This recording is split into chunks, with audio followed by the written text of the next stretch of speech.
Sorry for the late anyway. So we also start late, but the traffic is also bad. And also at the same time, Sagalanda driving the car. So we tried a new path, just like the Saravastivada path, And sometimes when you have a new path, you might have a little. It was nice scene though, nice scene. But yeah, you have to.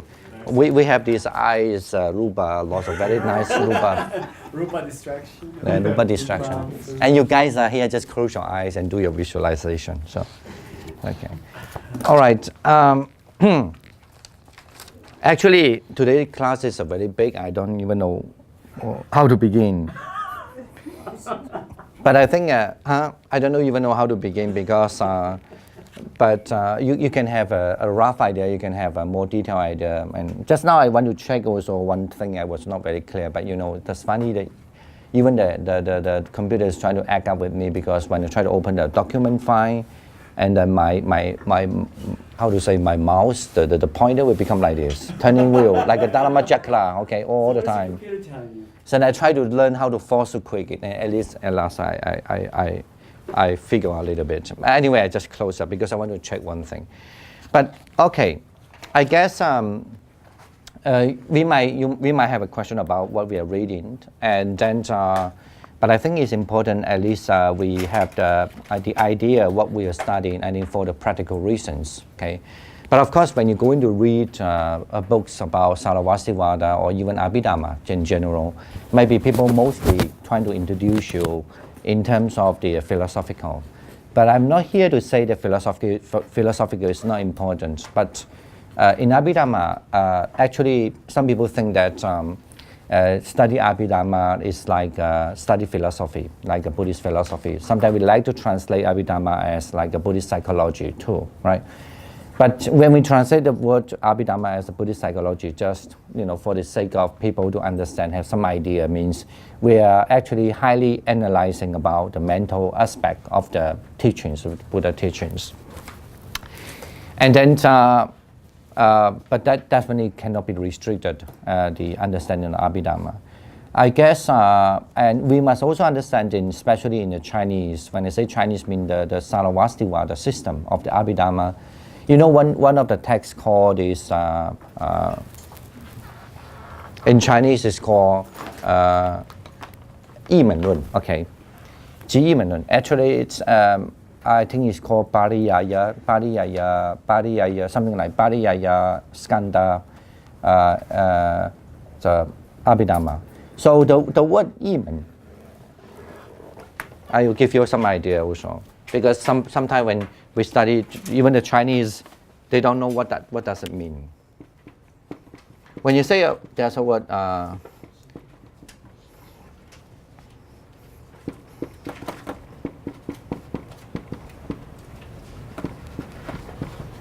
so in Chinese, it literally means that the different door, and without not a different door, okay. But actually, it's a word translate. I think it's from Pariyaya. So anyone know what does the different door mean? So you do find that actually, I'm reading a lot of Abhidharma translations, so even from recently from a Chinese guy. It looks like he doesn't even know what does it mean. So that's why when you translate into the Chinese, so he just leaves this the same word there, like this is kind of called the Yi Men method. And then and so and so, but since he translates into like a modern Chinese, he doesn't need to call it Yi Men. What does a Yi Men mean? Anyone? No. Actually, the Yi Men means something like is practice for practical. So sometimes actually even in Abhidharma, when we discuss something, thinking we discuss something and they started other school or maybe they put up some opinion, they would say, this is just for theory, like, fei yi men.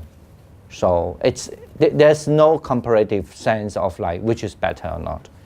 The term is just trying to tell you, this is just for the practical purpose, and the other, the door of the practice and then the door of the philosophy, okay? The second one, when you say fei yi men in Chinese, mean without the pariyaya in Sanskrit, means not the pariyaya, means not the practice one. It means that's for philosophical. Okay. So, I mean, I'm sure that also if you start to read a lot of Abhidharma, some people try to introduce you saying that Abhidharma is philosophy, but some say no, Abhidharma is for practice. But if it's from the Sarvastivada, especially from the Sarvastivada perspective for Abhidharma, certainly it would say that, you know, they agree that there is something is about practice, something is, I mean, especially when you look at from the Mahavibhasa, the one we always talk about, the Mahavibhasa Sastra, the literature of the Mahavibhasa would say sometimes this is, we discuss about this is for the philosophical reason only, okay? So I guess that's the thing. Right, let's just think about a few things what we study. Firstly, in terms of the structure of the text, we have a little revision. The structure of the text actually divided, mainly divided into, the structure is mainly actually composed through, I think is under the 5 aggregates, right? And then from the 5 aggregates, still there is the, how to say, the 5 aggregate, you know, they arrange the 5 aggregate in accordance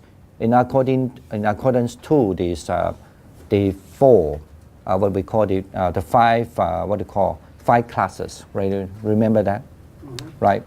So the 5 classes means the what are these 5 classes? 五品, what are these 5 classes?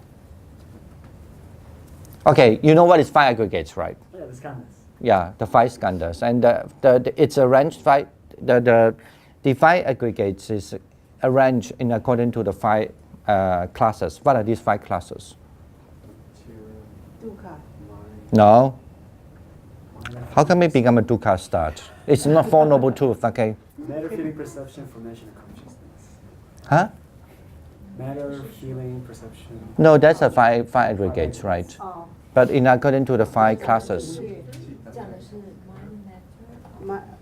Yeah, the mind, the material, the mind, the mind factors, and the nibbana. And nirvana. Okay, and this Form, conjoined. destroying it. Yeah, okay. That's how this. That's how the system usually. That's how we study in general. Okay. Now I want to also ask. I mean, I like to address this Sarvastivada. You know, perhaps more in the, like a path structure. What are these paths? Are they?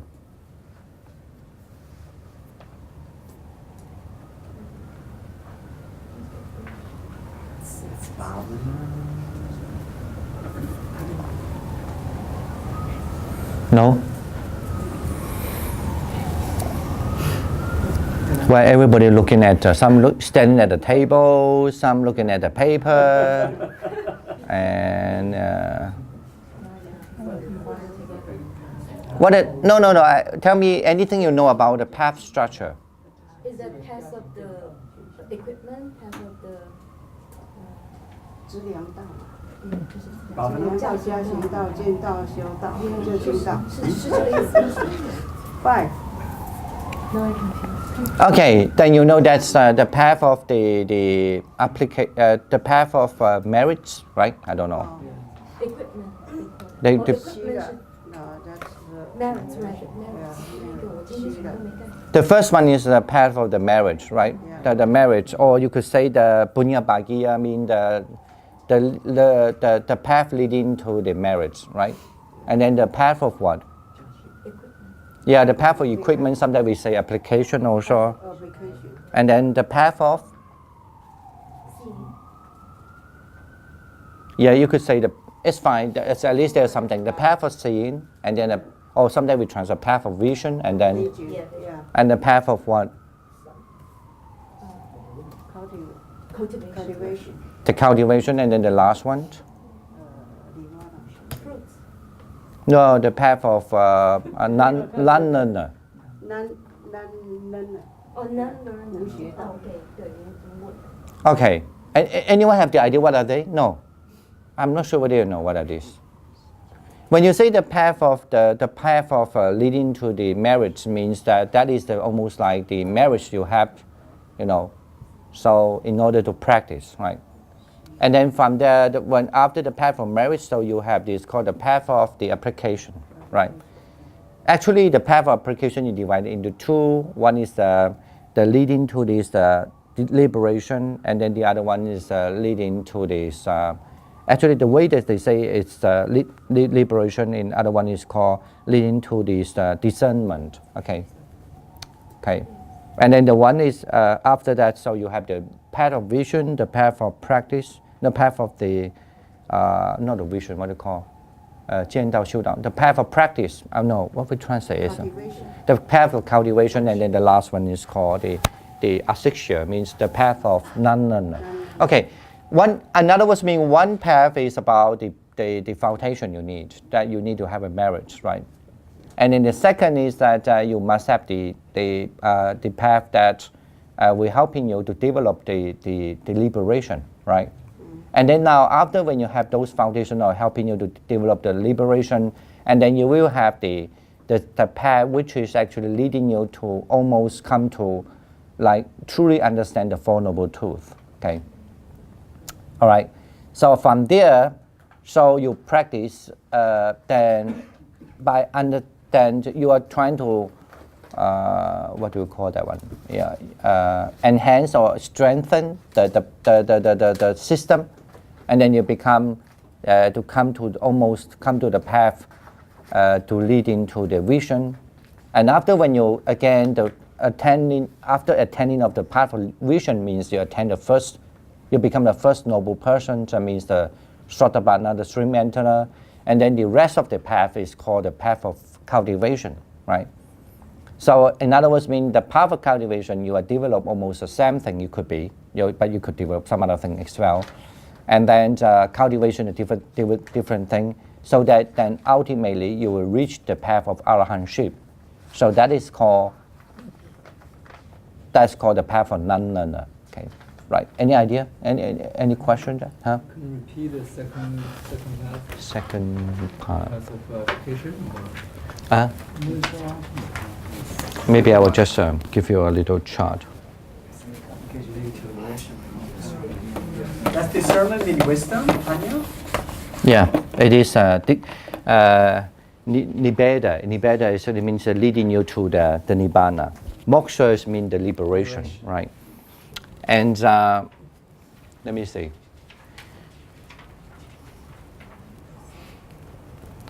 The first thing you develop the merits, right? And then the second thing you have the application. Mean that is the application is basically divided into two ways. So that's why you could say the path of application or equipment sometime. I like the trans application.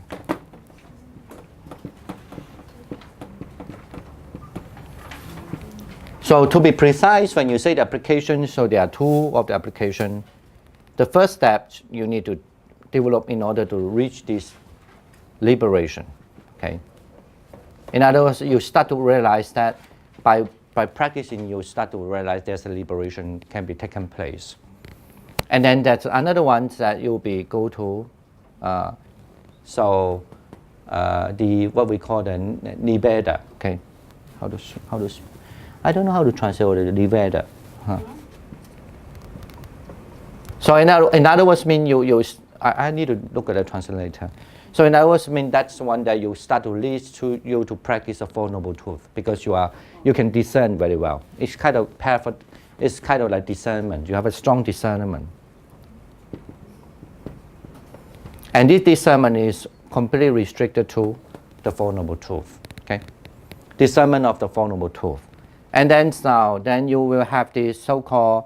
There's a steps going down. Okay, the step going down. In other words, mean the steps. Then you will develop the full kind of the wholesome thing from this the so-called from the application, the path of nibbeda, or not path is the way leading to the nibbeda. The way leading to the discernment, you will have four. What are these four? Anyone? Four wholesome root.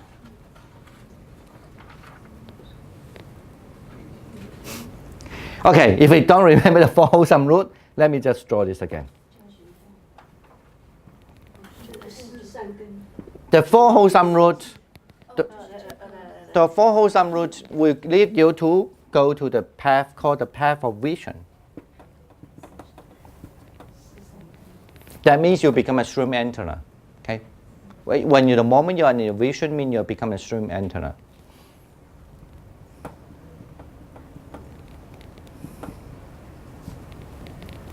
Okay, among the four noble persons, the first level of noble persons, the 出果. Okay, so and this is from a discernment you have a 4 wholesome root. So that means the Ruan and Sidi Fa. In other words, mean you will have the Ushma, the heat, wholesome root. First one, the heat.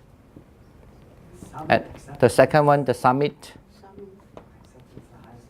And the third one, acceptance. And the fourth one. Okay. Actually, the highest mundane, the fourth one, highest mundane, it's referred to the vision already, the path of vision.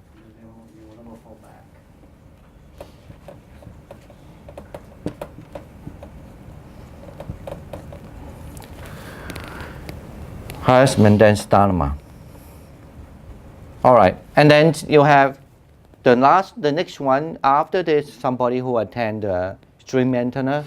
So the rest of the path is called the path of cultivation. Okay.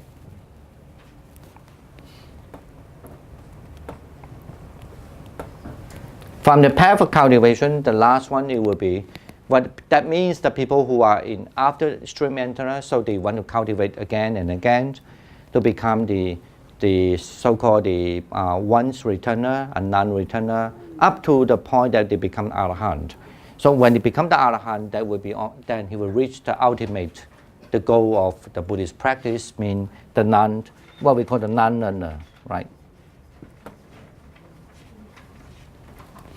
All right, you must have this structure first. Do you have any question?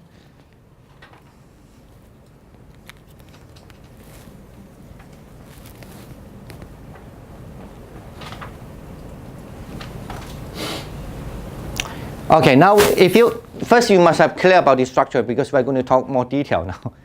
So do you have any question about structure?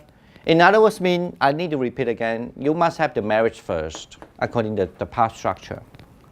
So and then you will, after when you had a marriage and you cultivate all the marriage either because you are, in earlier time we learned that either because you are observing the virtue like a sila, right, the precepts, and or also because you cultivate the generosity.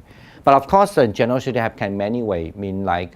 You're supporting the people to learn Dharma, you're helping them to learn Dharma. So of course, since we are talking the topic in terms of Dharma, now we are not talking in relation to society, okay? This is, when you study Buddhism, of course, at first we only just restrict the topic. I don't mean that you cannot relate that to the society, but this is what this monk and the society, the monastic member are interested, okay? So the first is that you have to be generous. So the generous that definitely relate to the layperson and the monk, because then only when you are generous do you support the community, and then the community will survive. Okay, so the generosity is one of the very main topics. So that means the 布施. Okay, and the second is that the 持戒 means the virtue, develop the virtue, and the third one is the bhavana, mean cultivation. Bhavana means the meditation. Okay, so those three things you need to do in order to have merits. Okay, but there's a lot of teaching in the Buddhist text. So only the highest merit actually is when you do meditation. This is how I also look at it in a way. The more I become a monk, the longer, the more I realize. Depends, someone maybe think differently. This is just my opinion. Of course, whenever we have opinions, we can always find the thing to support my opinions. I'm not here to say that's only opinions. But my opinions is generally, I also, through the time I'm in serving in Zhuangyan Monastery, the past I was in Boston. And then before I used to help a lot of small organizations to help them to build up the organization, build up the society and all sort of thing. So what I realized is the marriage is important, but reason why the meditation is important in the marriage sense, why the Buddha said, So sometimes, when you practice loving kindness, I said that already. If you just practice a loving kindness, the merit is much more better than people donate $1 billion, okay? But of course, this idea, it could be, it depends how you look at it, But I do understand in a different way. I mean, I won't say a different way. I think I understand the statement like that. Because, you know, only people, if even though they might be very generous person, very nice person, maybe people, they try to develop the precepts and be virtual. But, you know, especially people, they learn when they go to the temple, they learn how to be like, you know, go to chanting, and they maybe do some mantra. You know why they want to do chanting and mantra? Tell me. Most of people, they want to do mantra and chanting because they want to change their life, right? They want their life to be like, you know, when they have a lot of problem, they want their life to be nice, no problem. When they have big problem, at least if they are a good Buddhist, they learn not to be so craving, not so craving that their problem becomes small. The problem would not appear at all, but they want to do chanting and the mantra just to help them to, so at least the problem become minimal, small, right? Those are with that kind of understanding. But that definitely is not the true way of understanding Buddhism. Especially we are talking about a path now in order to reach to so-called arahantship, right? If you still have this kind of idea, you never will reach arahantship. Because this is just a very mundane way of understanding religion. So why we want to go to worship the Buddha? Because we just want to cope over the problem, right? We want our problem can be skip away, can be escaped from the problem, or sometimes best, even you can destroy the bad thing and then only cultivate the good thing. But, you know, to my past experience, all this my experience, I see there are lots of these kind of people. When they have this kind of mentality, I mean, it's good. Actually, when I start to become a Buddhist, also I have this same mentality because I want to be good for my life, right? But if you only just have this kind of mentality, even after 20 years and 30 years be a Buddhist, or 10 years, then you will be bound to be suffering, you know, in a way. And it's not. The thing it is, because it might be true when you chant the mantra, you pay the worship to the Buddha, you are very devoted to the Buddha, a Bodhisattva, an Arahant, but your life changed. But I mean, relatively, these people life change. They only change because when they want to get by, you know what I'm saying? When they have difficulty, want to have a good life. Of course, who doesn't want a good life here? Nobody say I don't want a good life. But the thing it is, then they would not learn how to look at themselves, how they should change themselves, rather than they just want something outer power to help them to be change their fate, right? To have a good fate. That sounds no problem. But still, if you're a wise person, you will see there's a problem there too. Because if you just wanted to believe in Buddhism, I'm talking about the Sarvastivada path structure. I'm not talking about just believing in Buddhism. You can be doing that. I want to believe Buddhism because I just want to pray to the Buddha and I want to have a good life. That's fine. We are studying Abhidharma, okay? We cannot just only talk that kind of level, you see? So we cannot just stop that level. So that's why I say, why the Buddha talk about meditation is because if you do meditation, at least you will start to look at something about yourself now. Oh, look at my mind. Sometimes I have jealousy. Look at my mind. Sometimes my mind is not steady. Look at my mind. Sometimes I have a wrong view, right? Sometimes I have doubt. Sometimes I have all what we talk about in Buddhism is all appear there, right?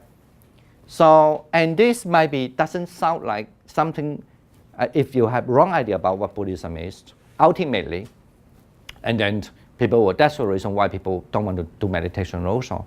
Or maybe sometimes some people like to jump to other way to practice Buddhism. But to the Buddhist understanding, so one of the strong cultivation is that because you have really to have to see there's no I, right? I'm sure that we all know this kind of theory. So, right? There's no I, there's no non-self, there's no self there, there's no soul there. That's how you can do that.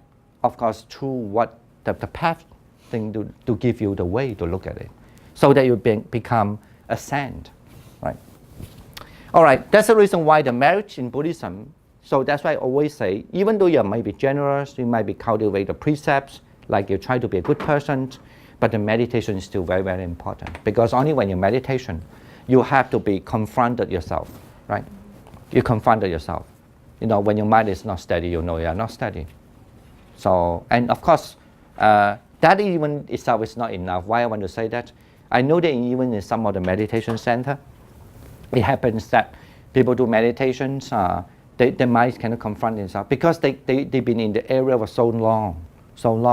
So they can be so like a kind of the eel fish, right? They can sneak away. You know what I'm saying? They always can find there's a loophole. They can just go to the loophole and this like that. So and it could be some people they don't really change on their practice. It's not like Kung Fu. Kung Fu you have to be really can show your power, right? And whether you know or not, people can see it physically. But in meditation, you cannot see the mind. You know what I'm saying? General. I mean, but of course, some people you do can see because their mind is so rough, not that refined, so that it's very hard for them to cover, their evil mind. But I mean, general, comparatively, so that's a kind of. Anyway, what I want to say is meditation is it's all about the mental, so it's very hard for normal people to observe that. So people can sneak away. Okay, I'm not going to address that issue now. So what I want to say that so that's how you develop marriage, because if you have a meditation skill or you know you love meditation skill, and then you will start to develop the marriage, and the marriage. So not in the Abhidharmavatara, but in the Mahavipassa, we say among the marriage, if you practice the four sublime abiding meditation, that is the greatest marriage in the world. Okay, they have a support of that also, because even the Buddha during the past life of the Buddha, he didn't even actually have the chance to listen to the Buddhist teachings. He was kind of like a Brahmin. In a Brahmin basically means people devote themselves in religions and they love religion. They are not only just materialistic. And what they would do is that what the Buddha did is that he spent 6 years in the retreat. Here retreat means he kind of like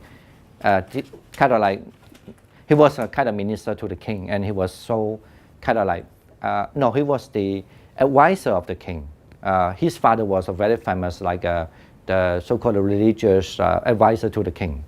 But when he passed away, they passed out to him. And he also be an advisor, but he fed up after some time. He said, I didn't want to do this job anymore. I want to be practice. So that's why he went to a kind of recluse area, spent 6 years, according to the Buddhist text, say, spent 6 years and practicing this, meditation on the four sublime abiding. And after that, so he was born in the Brahma heavens. After the Brahma heavens, he became a Brahma king, and then so on. And after when the life span gone, he was born in another heavens for 7 times, and so on and so on. Means he have a great cultivating this great marriage. Okay. So that's one of the things that's actually very clearly not only in Pali Buddhism, but the Sarvastivada, like a Mahavipassa system, definitely very encourage people to practice the four sublime abiding to have the marriage. So that you will be easily to let the people will easily like you and adore you. Okay. All right. After this, if you want to go further, you need to practice something else. That so-called you will understand the liberation. So in the tradition, because we are learning Sarvastivada now, I'm asking the question. In the Sarvastivada tradition, when you say that you practice for the liberation, what are they? You need to shift to what are they? What, the bhavana? The force of long abiding? No, bhavana is in the marriage already. Bhavana is included in marriage already. In other words, from all onward, it's all bhavana, it's all meditation, right? Because the Buddha said that already, among the 3 kind of marriage, if that's the generosity, the virtue, the bhavana are the best, right? And there are so many. If you read it one day, either you read Agama, you read this Nikaya, Pali, you always found that Buddha preached and that kind of thing. Okay, I don't want to get at this. You can give a long talk about this, but after this is because this is more about marriage. Even like practice of Brahma Vihara, in general understanding, if you are practice so well, and then you can be reborn to the heavens. Not just because you reborn to heavens, because you can meditate and any type of meditation technique to reborn to heavens. Hello? Do you understand what I'm saying? Why? Because if you have the first jhana, you can go to the first jhana heaven. If you have a second jhana, you can go to the second jhana heavens, right? If you're in but of course you always can go to the lowest heaven if you're higher jhana. But you cannot go to the higher jhana when you don't have the higher jhana. Okay? You know what I'm saying? So that's very clear in Sarvastivada school. The same thing in the Pali tradition. There's no any argument about those things. So in other words, if the people say, oh, I want to bond to the heavens called the Brahma world, so-called is the Brahma retinue world. You know, they have 3 levels of Brahma world. And they say, I want to bond to the Brahman. But if you say you don't have the first jhana power, you cannot go there. There's no way. You can always reborn to the heavens that is only have the female-male sex. Okay? Even among the female-male sex, it depends how much you are attached to the sexuality also. Actually, there's lots of things to talk about. So if you're very strong in sexuality, you always can be born in like a very too low, I think the three level of the heavens. So, but if you're really people who actually not very highly engaged in sexuality, even though you have the power, the meditation power, like what we call this, the upajjhara, I mean access concentration skill, but you can bound to be more like refined, like what we call this. You can transform your body to any type of body, or you can please the other person by changing whatever you need to please them. You know, right? The 2 highest level heavens, and even including the Tusita heavens, that which is pleasant heaven, and there's no war almost like. Don't forget, because actually in the human, in what the Buddhism also understands, the sexuality is not only drag us to a problem because of this sexual gratification, but sometimes it drag you to also to have the idea of conquering the others. Okay, right? You know that even in the primitive, if anybody here learn anthropology or whatever, also sociology or something, you read some book, you might know. Even in a primitive society, sometimes why these. These little primitive, you know what I mean by primitive society. So, and then when there's a village over here, and sometimes when the women getting less, they have to go to conquer the other village. Actually, they want to have productivity, right? And productivity is one of the reasons, but I guess actually one of the reasons is that they need a kind of like a sex slave. You know, I don't know how to think about that. Anyway, forget about this topic. It's not not very. How to say purification, not very pure. In the old day, okay. Now it's created maybe more like a money in a very modern society about resource, right? In old day, the resource is you need someone that can produce a children, and somebody can satisfy your sexual gratification. All right, and then what else we were? All right, I still forget to ask. I still keep on talking this. After this. So those are the cultivation. And then what else? Because before I go to the detail, I need to ask first, because I said it many times. What is the Sarvastivada in general understanding? There's a standard understanding. After you practice meditation, what else you need to practice in order to reach to the so-called the leading you to the liberation? What are they? Like Satipatthana? Yeah, Satipatthana is one. So let me translate Satipatthana, because some people don't necessarily know the Pali or Sanskrit. I mean the 4 establishment of mindfulness. Okay, that means you need to learn how to establish the mindfulness on the body, the mindfulness on the feelings, and the mindfulness on the mind, and the mindfulness on the phenomena. Okay, anything mentally exists, phenomena. So there are 4, and that's one. No.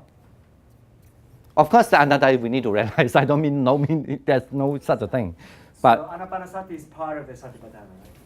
Satipatthana, no. Anapanasati is nothing to we would no. Anapanasati, you can take that as one of the method. Okay. But we are talking means that if you want to go to the liberation, so like you just say, the 4 foundation of mindfulness has to be established. Anicca, contemplation of anicca sati. No, you are also right. I cannot say no, but I need the answer. This is what I have in my notes, so you better be right. This is what you told me. I have the dates.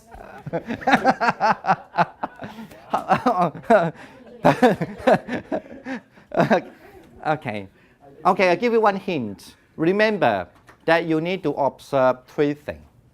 Three things. There's the 5 aggregates. And then the 12 ayatana, the 12 bases, right?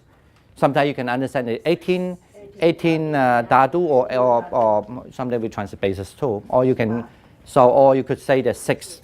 That's fine. Both is fine. Yeah. Do you have that one? Yep. 5 aggregates. It could be 18, 6, or 12 dhatus. Okay. Well, after that, that's a standard thing you need to remember to Sarvastivada. I'm confused. And then what about that? After this, there are 7 things. Hello, 7 things. 7 is the 7 wholesome ways. Huh? Everything in life. 4 noble truths. Good. 7 things up and 4 noble truths. And 3 more. What are these? No, the seeing the danger of it, and that this, and then you're casting that away, and then the ceasing. Again, that means that the disappearance of it. Okay. Okay, that's in Chinese called, the Chinese is a, yeah, it's very famous term. It means the 7 places, 3 contemplation. The 3 refer to the 3 objects. That means the 5 aggregates, or either the 12 bases, or either the 6 dhatus, or the 18 dhatus. Okay. And then actually, in order to understand what, in order to gain, there were 7 ground, right? The 7 ground mean the 4 noble truth ground, mean the suffering, the ground of suffering, the ground of the cause of the suffering, the ground of the cease of the cause of the suffering, and then the ground of the path of leading to the cease of the suffering, right? And then the ground of the danger of it, the ground of the leaving of it, the ground of the disappearance of it. Okay. Escape. Yeah, escape of it. It means disappearance of it, right? So those are the. So that's actually how you go to the liberation, right? Understand? Imaginally, like if that's what you can develop, that you can observe the 5 aggregates as though we talk about like Abhidharma system, we learn a lot. Like, we are going to back there a little bit. So and then of 12 dhatus and then 18 or 6, say the 6 easier to talk about, 6 dhatus, and then you know that's liberation. However, because if you want to attain, really become clearly discernment so that you can become the first fruit, you have to be, from that background, you shift to what we call this Nirveda Bhagya, means leading to the discernment. So the leading to discernment is only explained in terms of 4, right? Then you will develop 4 kind of roots that call the heat, summit, acceptance, and higher mundane dharma. But they all purely 4 noble truths incorporate with 4 establishment or 4 foundations of mindfulness. Get it now? Or in other language means when you based on those 3 based on those 3 objects, the meditation objects, to cultivate the 7 ground, right? So with that, actually, you are very well known, well handled. Maybe you can well handle the 4 foundations of mindfulness. Because you are handle the 4 foundations of mindfulness, so now, and then also you also understand what is a 4 noble truth, have a very basic understanding of 4 noble truth, because through this kind of 4 grounds, you know, we said that already, the 4 noble truths are there. And you know the danger of the Dharma, and you know that the escaping of the Dharma. The danger, and then first one, you know the danger of the Dharma. The second one is that you know this, the rasha. Rasha means you know the, yeah, actually the first is that you know the danger, the second you know the discussing of the Dharma, and the third one you abandon the Dharma, right? So with that, you are very skillful actually in 4 noble truths, and 4 foundations of mindfulness, and then you have some understanding or some understanding of 4 noble truths. Then you need to shift it to this leading to the discernment, and you are only just particularly applying the 4 noble truths incorporate with the 4 foundations of mindfulness. We're going to talk this a little bit later. So that's why you develop this 4 kind of root. I mean the root of the heat, the root of summit, the root of acceptance, and the root of higher mundane dharma. Okay. No question now, right? So far. I still don't understand what is the heat mean. We're going to talk that. Please don't go to detail always. You must don't go to the detail first always. You must have the big structure like why they are like that. Okay. If you want to understand, you have to be practice and become arahant. Okay. And if you want to start that, but we just want to say the pictures first. So in other words, mean that when you are develop the heat, the summit, because I'm going to explain that after the break, because when you develop the heat, the summit, the acceptance, and then the last 2 moments, okay, there were 2 moments. I forgot the term. Anyway, one moment you are actually in the acceptance. What we call is the highest acceptance. There are 3 levels of acceptance. In the higher acceptance, the last moment you will be jumped to what we call the higher mundane dharma. Okay. When you say you are in higher mundane dharma, it means you have reached the path of vision. In other words, mean that moment you become the stream enter. Okay. So that's the 16th. The 16th, yeah, the last one. The last moment you become the. It can be 16. It can be. It can be 579. My moment. I'm going to describe that later. Don't worry. I think 479. 479. Don't forget, Abhidharma, the difference between Abhidharma and then the Sutra is that Abhidharma want to make sure if you can follow the system, you definitely will be there. That's what the Abhidharma way of doing it. But in order,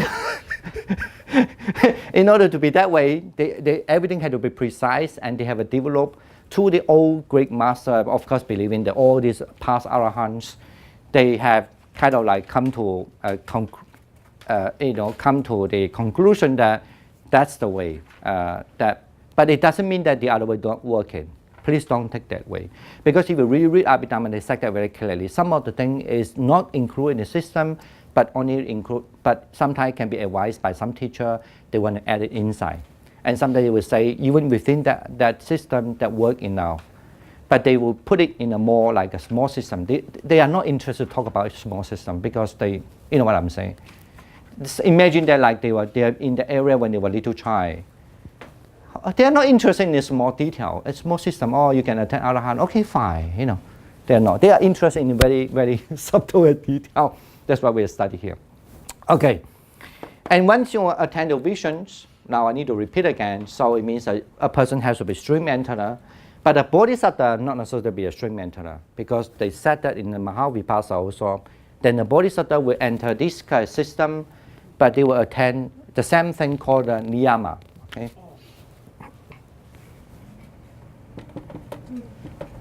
That's the earlier bodhisattva idea, which is actually usually Mahayana they don't understand.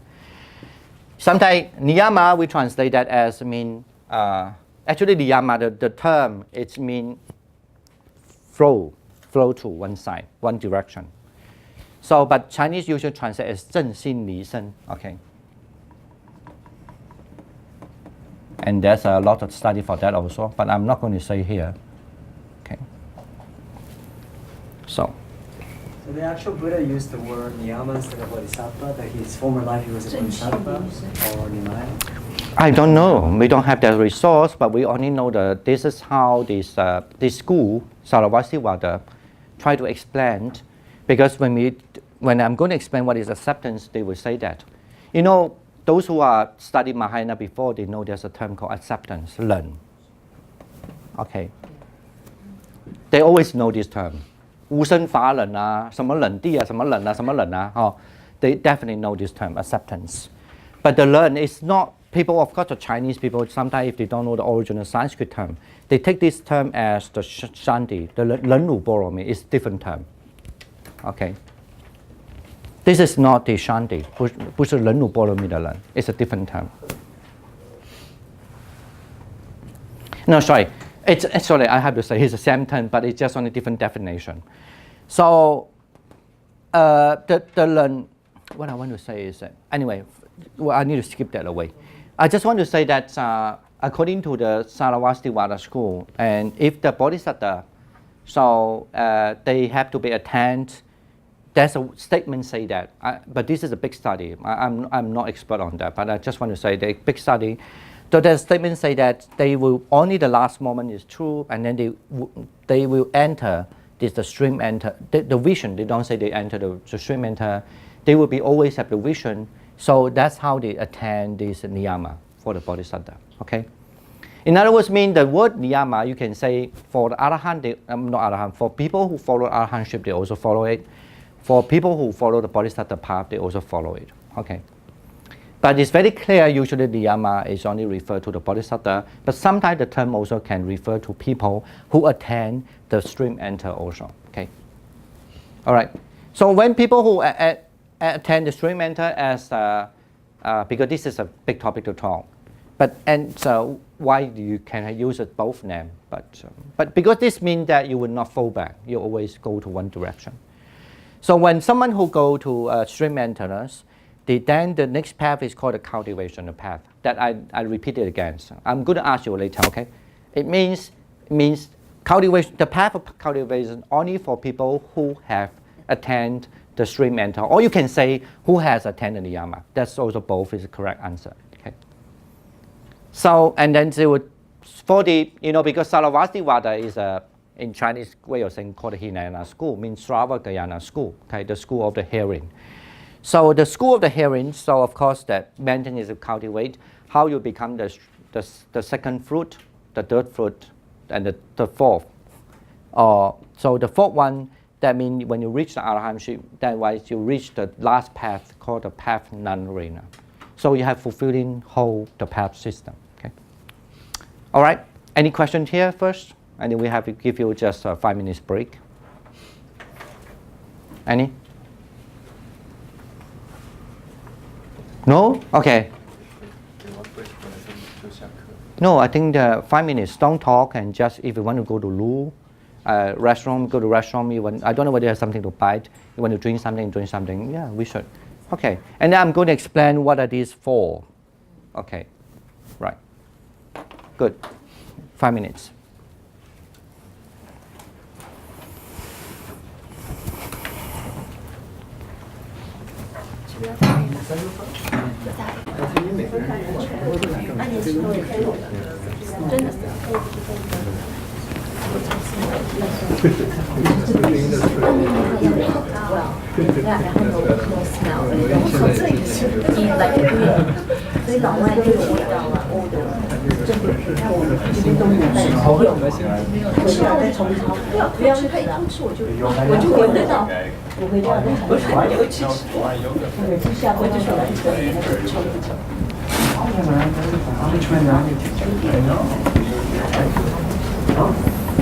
Okay, let's back to this the path or the way leading to this discernment. Okay.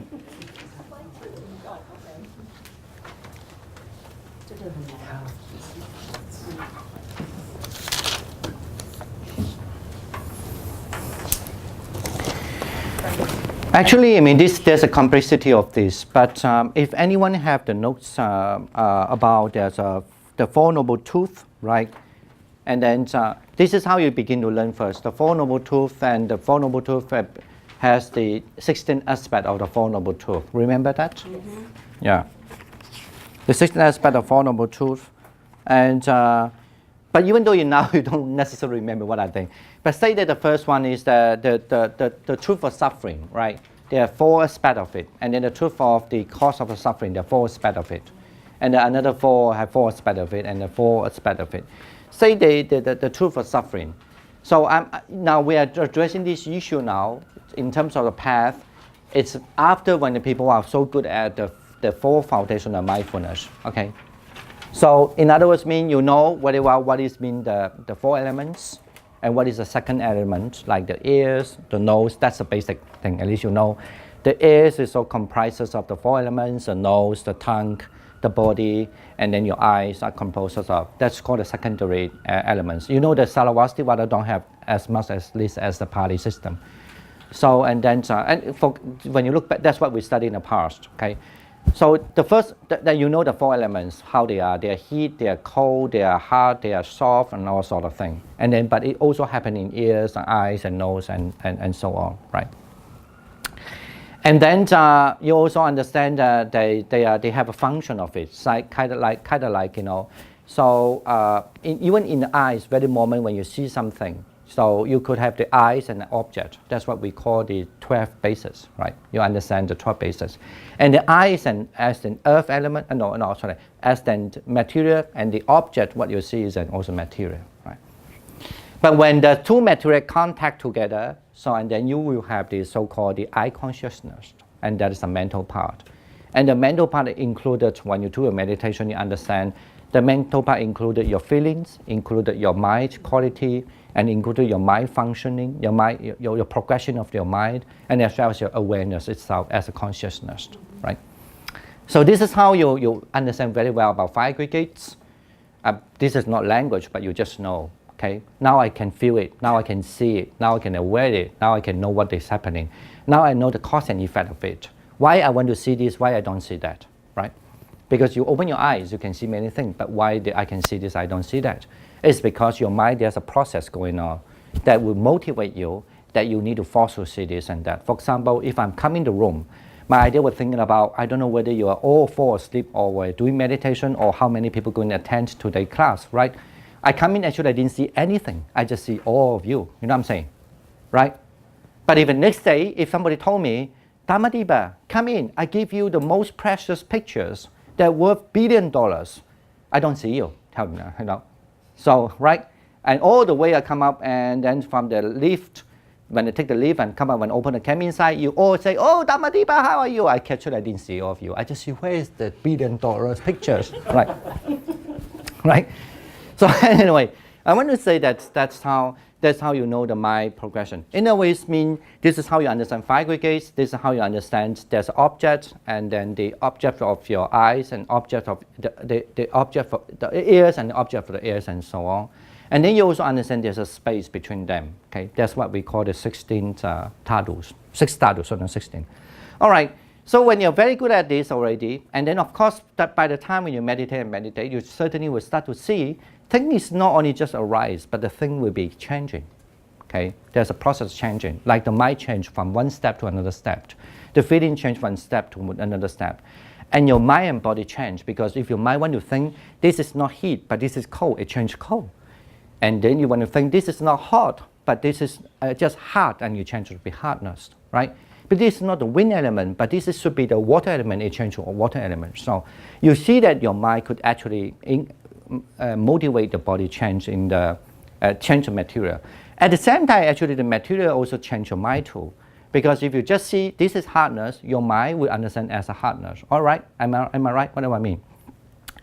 And then because the way you interpret, how you interpret the hardness, sometimes you like it, but you feel different mind, I mean you're happy, joyful mind. But if you don't like it, you feel disagreeable mind, right? So that's why you feel suffering, dukkha, the painful feeling, sensation. You know what I'm saying? So you've been conditioned actually. But at the same time, because you understand changing state, after when you understand the change, this is just a simple version, I give an idea to you. So after when you understand the changes, the phases, and you start to move to actually the state, like things actually not just changing, but will be disappear. Okay, that's what we call ceasing, right? Like I'm seeing this picture, but I don't see other thing. Is the disappearance of that. Okay, this in Sarvastivada especially, they have the term. This is called this pratisamgya. That's what we learned the last one. I mean, you are discerning thing, and then let something cease. But something you don't see, but it's still actually you let it not to be arised. Okay. Or the gain and not gain. Anyway, I try not to be use this so much terminology at the moment. That's why all these terms actually helping you just to be kind of like a philosophy, but help your practice. Anyway, so when you see not things are disappearance, when you can able to see which is there but which is not there, and which is changing, and it will fall to disappearance, and you will see the disappearance. That's what you reach to the stage I just mentioned before.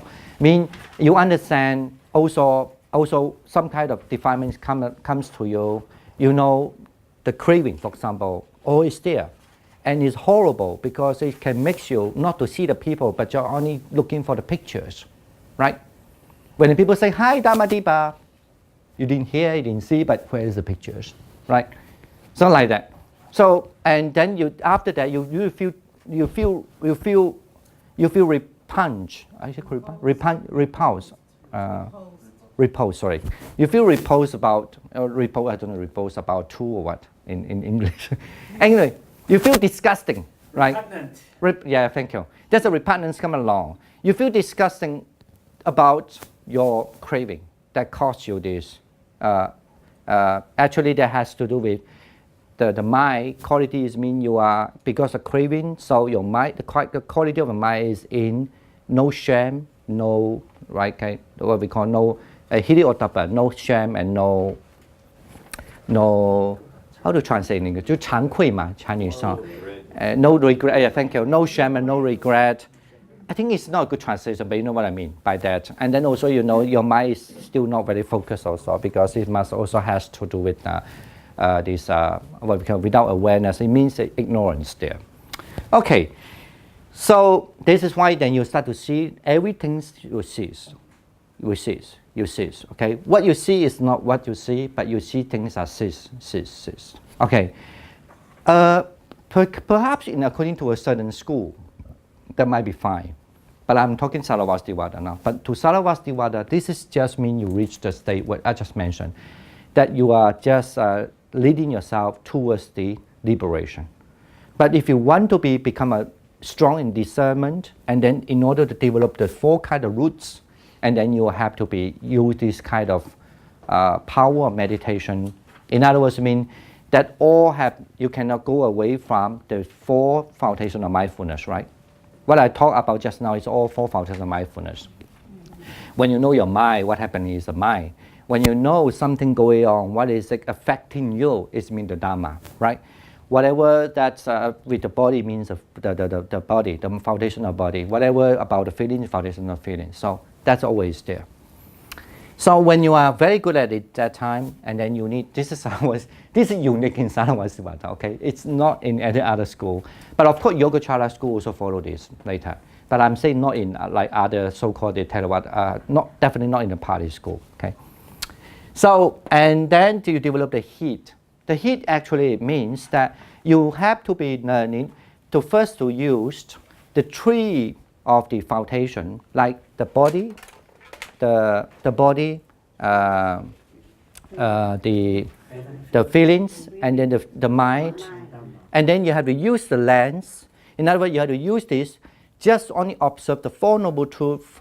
Which one? You have to only observe any of the first 3. Sorry, I was wrong. First, you have to use the Dhamma, mean everything that how the defilement comes to you, and then you have to use this in order to observe the first 3 of the Noble Truth. In other words, I mean, you can see the dukkha, the truth of the suffering, the truth of the cause of the suffering, the truth of the cease of the suffering. Okay, and you don't have to practice all 6, 12, right? 4, 4, 4. That means 3, means 12. You don't have to practice 4. That you can only just practice 1 of them. For example, for those who meditate, they might have a little experience if you practice Vipassana. Let me see. For example, if on that stage, I have seen the cease already. I want to say that accordingly, you have to see the cease of the Dhamma, and also afraid or repugnant of or discuss something, right? You have that experience. And then you have to just only, particularly this school, the uniqueness of this school, is that you have to only observing.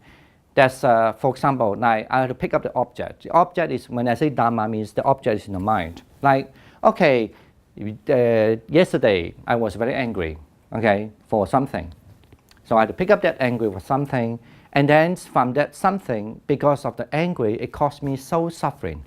Because the anger itself is suffering, okay? For example, if I can recognize that, then this is how I use actually the Dhamma, meditation on the Dhamma, and I can see the suffering there, okay? And that means I use one of the akara, one of the action of the truth of the suffering. Which one? The suffering. You remember? There are 4. First one impermanence, second is suffering, the third one is the emptiness, the third is the no self, right?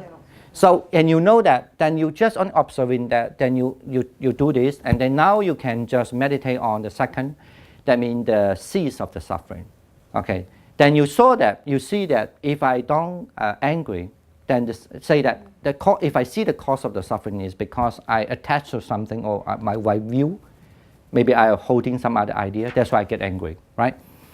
If that, then I see actually the view is what my cause, right? And then when I see that view as my cause, and I notice that the cease of the suffering, that means I reach to the second truth, but through what? Through the cause, okay? Get it now? But also I can do it this way, not only to the cause, but I can do it to this accumulation. Accumulation means you look, this is not the time. Not that only time I get angry because I have a view, actually many times. So it becomes a kind of, this time I get angry is accumulation from the past, okay? So that's the second one, you see the cause of the suffering as accumulation, right? So this is how you practice this, and that's why you reach to the state, basically mean the state of the heat, but they divided into the heat into these two levels, okay? The up level and the lower level. That's what with the lower level. This is what we call you practice right now in the present times. But after this, you need to practice anything in the right and present times. But you need to project your mind also. Sorry, mind is the wrong word. Your meditation also what is going to practice in the future. So firstly, even in the present, I need to practice that because the ceasing is very important. I think I'm talking too difficult, but just give you an idea. So the ceasing is very important. So I have to practice only the truth for ceasing, okay? And then through the truth for ceasing, I have to check on each of the four foundational mindfulness, whether I can see the cease of it. When I look at the rupa, the form, whether the form will cease. When I look at the mind, whether the mind will cease. When I look at the feelings, whether the feeling will cease. When I think about the Dharma, whether I can see the Dharma, okay? When that is been done, and then you have to know, you need to practice more in the future, using, future means before you come to the summit, you're using the system. I just give it because the time, actually time's up. Wait, I have a question. Yes. So if I get angry at work, and sometimes if someone says something, and I go, why is my reaction so strong? Why am I angry at that person? Do I feel angry because I feel embarrassed? What am I attached to? What am I worried about?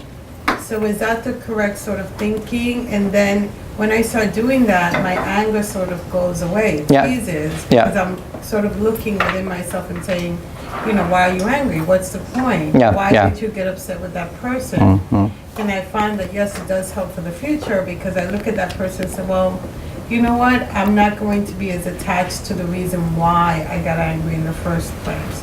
So is that the way? Yeah, but to practice? No, that's a way. But I want to say that this is the way actually we are describing. It's very similar to just before we say that you are just the path leading to the liberation. It's not particular here.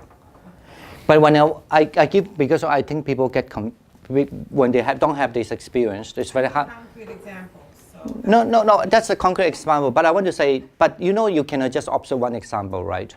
So when you have that kind of skill in before, when you come to this four, you have to be really, anytime you can pick up to see what you want to see. So right, if you want to see the cause, you'll be able to see the cause. If you want to, you want to see the suffering, you'll be able to see the truth of suffering. You're able to see the truth of the cease of suffering, you'll be able to see that. And also anytime you want to relate that to either to your feelings, either to your body, either to your mind, or either to just the concept, or maybe, I won't say comment, the Dhamma means something only purely in the mind, and then that you can relate to that. So, and actually the Sarvastivara, this is a lot, that's why in the past nobody can understand what they are talking about. Firstly, you need a practice system there too. But I want to say that the earlier system there's almost nothing different between the Pali system. But here is very unique. He want to direct you to here and just only particularly look at the Four Noble Truths and Four Foundations of Mindfulness. Which one you should practice now? And then, you know, each one of the Four Noble Truths, they have four, right? And then, so they have to make sure each one you can do it first. And after that, this is why, now give a simple version, this is why when you go to the summit, this is when you are allowed to have using one to understand of the truth, or two to understand of the truth, okay? And then in the future, what you should practice before you come here, you should do also something else here. So the something else here means actually you have to be able to do 3 noble truths with the 12 thing. You can go all like that, okay? It's Sequential order. yeah, you be, and then when you come to the summit, actually you can do all 4, okay? That's what they call summit. So when you can acceptance, but the summit usually is they encourage you. Summit means you are very well known about 4 noble truths, but still you are not a saint.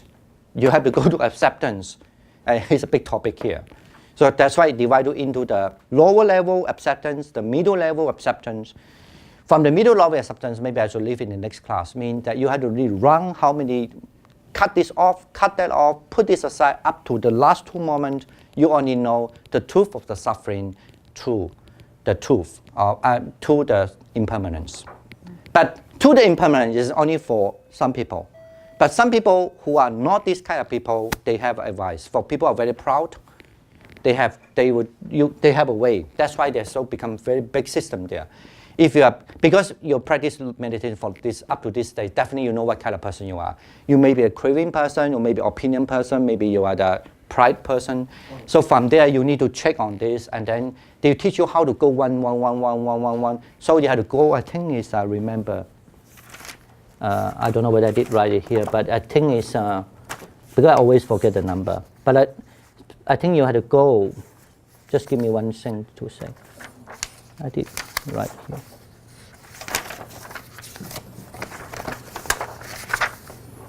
Yeah, you had to go 119 moment, and then they are the last 2 moments, and then you become the Sotapanna. I think we discussed this, but one last thing I want to say before we end the class, 2 things. One thing that I think we still can have a class to talk about, unless you are not interested to listen about this. I'm interested. I like it, but I like your concrete examples. Don't forget, your concrete example, to my understanding, is still in a very early level, right? No, but I give you this mean you must know there's something like that. So, and if you think that we should continue the class, we can have a class to talk about this, okay? And then that's one thing. And second, we need to discuss what we are going to read next time, okay, after the next class. So, and I was thinking either we can start to read something simple first.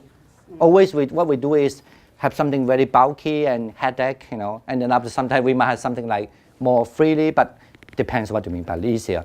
We can read the Diamond Sutra, or either we can read this the Heart Sutra, right? Mm-hmm. And when we read this, definitely I have to make sure we have a Sanskrit version. I don't really like I want to find it actually. I know the Diamond Sutra have a Sanskrit version, that's why I suggest this.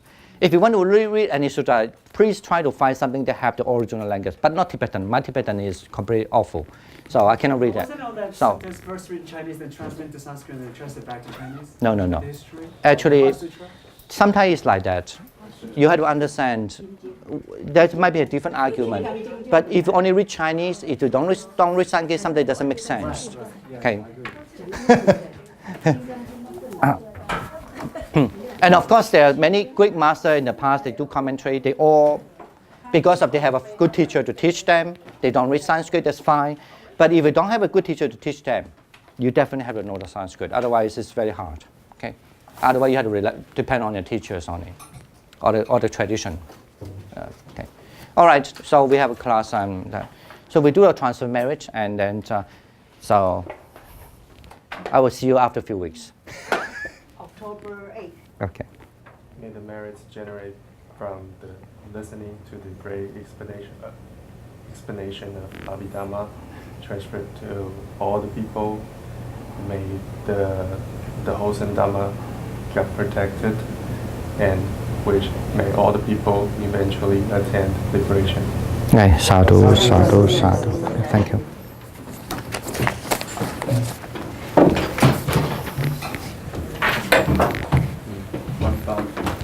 What about the teacher? teacher. Oh, thank you. Okay, sure, thank you.